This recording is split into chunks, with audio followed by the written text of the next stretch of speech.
নওসাদে প্রচার মিছিলে উত্তেজনা, জয় বাংলা স্লোগান দেওয়ায় উত্তেজনা। তৃণমূল কর্মীরা নওসাদকে দেখে জয় বাংলা স্লোগান দেয়, পাল্টা আইএসএফ কর্মীরা চোর চোর স্লোগান দেয়। বিজয়গঞ্জ থানার পুলিশ লাঠিচার্জ করে পরিস্থিতি নিয়ন্ত্রণে আসে। যে ছবি আপনারা দেখতে পাচ্ছেন এই মুহূর্তে,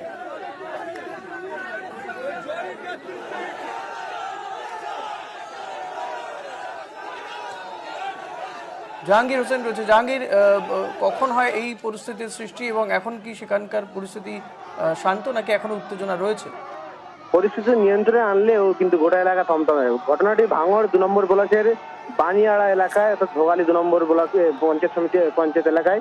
সেখানে নওসাদ সিদ্দিকী সকাল থেকে র্যালি করছিলেন এবং যখন ওই এলাকায় পৌঁছায় ঠিক তখনই তার গাড়ি লক্ষ্য করে তৃণমূল কর্মী সমর্থকরা তারা জয় বাংলা স্লোগান তোলে বলে অভিযোগ উঠছে। পাল্টা নওসাদ সিদ্দিকী তিনি শুধু জয় বাংলা স্লোগানের পাশাপাশি অভিযোগ তুলছে তার গাড়িতে ইট মারা হয় বলেও তিনি নওসাদ সিদ্দিকী অভিযোগ করছেন। তবে তৃণমূলের পক্ষ থেকে অভিযোগ করা হচ্ছে আইএসএফ কর্মী সমর্থকরা তারা কিন্তু তৃণমূল কর্মী সমর্থকদের দিকে তারা জোর স্লোগান দেয়। ফলে একদিকে যেমন আইএসএফ কর্মীরা তারা জয় বাংলা স্লোগানের কথা বলছেন, অন্যদিকে তৃণমূলরা তারা চোর স্লোগান করে। ফলে একে অপরের মধ্যে অভিযোগ তুলছেন। তবে ঘটনাস্থলে উত্তর ভাঙড় বিজয়গঞ্জ থানার পুলিশ ঘটনাস্থলে পৌঁছে গিয়ে তারা পরিস্থিতি নিয়ন্ত্রণে আনে এবং পরিস্থিতি নিয়ন্ত্রণে আনতে লাঠিচার্জ করা হয় বলে অভিযোগ তোলা হয়েছে।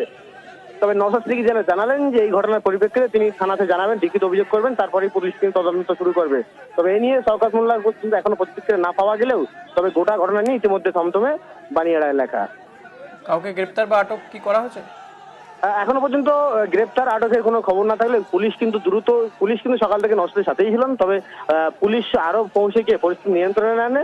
তবে লিখিত দুই পক্ষ যদি লিখিত অভিযোগ করে, সেই লিখিত অভিযোগের ক্ষেত্রেই কিন্তু পুলিশ তদন্ত শুরু করবে এবং গ্রেপ্তার বা আটক করতে পারে।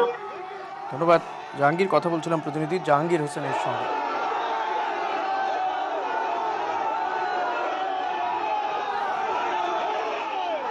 বলছি শিডিউল প্রোগ্রাম আমরা এই রাস্তা দিয়ে যাব, সেখানে ম্যাক্সিমাম জায়গা দেখছি আমাদেরকে ডিস্টার্ব করা হচ্ছে। সরকার সাহেব বুঝে গিয়েছে তার দলের লোক নাই, গুটি কয়েক লোক আছে, 10টা 15টা 4টে 6টা লোক এই দলে নোংরামি করছে। আমরা এগুলোকে পাত্তা দিচ্ছি না, 1 নম্বর কথা। দ্বিতীয় নম্বর, শুধু জয় বাংলা স্লোগান নয়, ওটা আমার কি আছে, জয় বাংলা স্লোগান দিবে তো কি হয়েছে? আমরা তো বলছি বাংলার জয় হোক, চোর মুক্ত বাংলা হোক, সেটা কোনো সমস্যা নেই। এখানে আমাদের কর্মী যারা যাচ্ছিলেন তার নাকে হিট করেছে, রফিক খা সম্ভবত নাম, রফিক খা হিট করে তার নাক ফাটিয়ে দিয়েছে। শুধু ওটাও নয়, আমার গাড়ি লক্ষ্য করে ইট ছোড়া হয়েছে, ভাগ্যক্রমে কাঁচে লাগেনি, তাহলে কাঁচটা আবার ফাটত। এই পরিস্থিতি। প্রশাসন ছিল ওখানে দাঁড়িয়ে, প্রশাসন দেখেছে, আমরা অভিযোগ দায়ের করছি, প্রশাসন ব্যবস্থা গ্রহণ করবে। আমার কাছে প্রশ্ন ওখানে, আচ্ছা আপনারা বলুন তো, সরকার সাহেব ভাঙড়ে এত প্রোগ্রাম করছে, কোনো জায়গায় আইএসএফ এর নেতৃত্বরা দাঁড়িয়ে সরকার সাহেবকে ডিস্টার্ব করেছে বলতে পারবে? একটা জায়গায় দেখাতে পারবেন না। আর বিভিন্ন জায়গায় সরকার সাহেব লোক ফিট করি আমাকে ডিস্টার্ব করাচ্ছে, মানে কি? আমার ফুল কনফিডেন্স আছে ভাঙড়ের মানুষের প্রতি যে ভাঙড়ের মানুষ সরকার সাহেবকে হারাবে। আমার মাইন্ডকে ডাইভার্ট করার জন্য, আমাকে রাগিয়ে খেপিয়ে তোলানোর জন্য এই ধরনের করছে। কিন্তু তো আমি ভাই সকালবেলা উঠেই আমি ঠান্ডা মাথায় থাকবো, তার ট্যাবলেটটা খেয়ে নিই।